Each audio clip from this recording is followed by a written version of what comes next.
Vocals are the star of most mixes, but the instruments can easily push them out of the spotlight.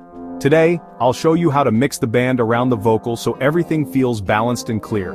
You ever notice how in some mixes the vocal just gets lost, like you're straining to hear the singer over all the noise? That's what I want to help you fix today, because in most songs the vocal should be the star, but if you're not careful, the band can steal the spotlight. Let's talk about mixing the instruments around the vocal so every part feels clear, balanced, intentional. First off, why do vocals disappear? It's usually because the instruments are fighting for the same space. Think about it. Keys and guitars often overlap the vocal's frequency range, especially in the low mids. Guitars do the same. If you've got too much energy there, say 200 to 400 Hz, it can get muddy fast.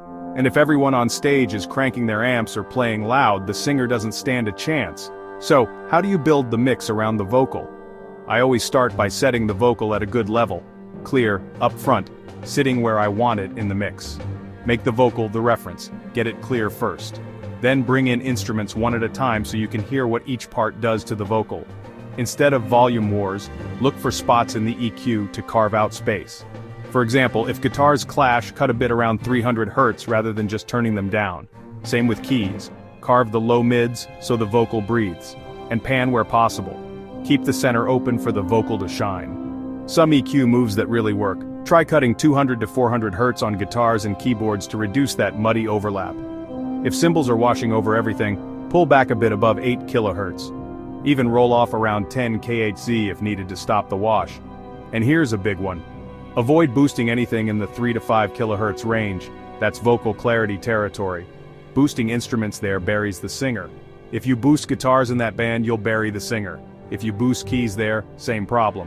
Now let's talk stage volume. If amps are too loud, the vocal mic picks everything up, and good luck making the singer cut through. Try lowering amp levels, get the stage volume under control, or use drum shields to reduce bleed into the vocal mic. Make sure everyone has a solid monitor mix so they don't feel the need to play louder to hear themselves. A good monitor mix keeps dynamics natural and the vocal audible. At the end of the day, mixing around the vocal isn't just about fader moves, it's about making space, keeping things balanced, and being intentional. Set the vocal, carve out low mids on competing instruments, tame the highs, and manage stage volume. Pan to open the center and be surgical with EQ, not aggressive with boosts.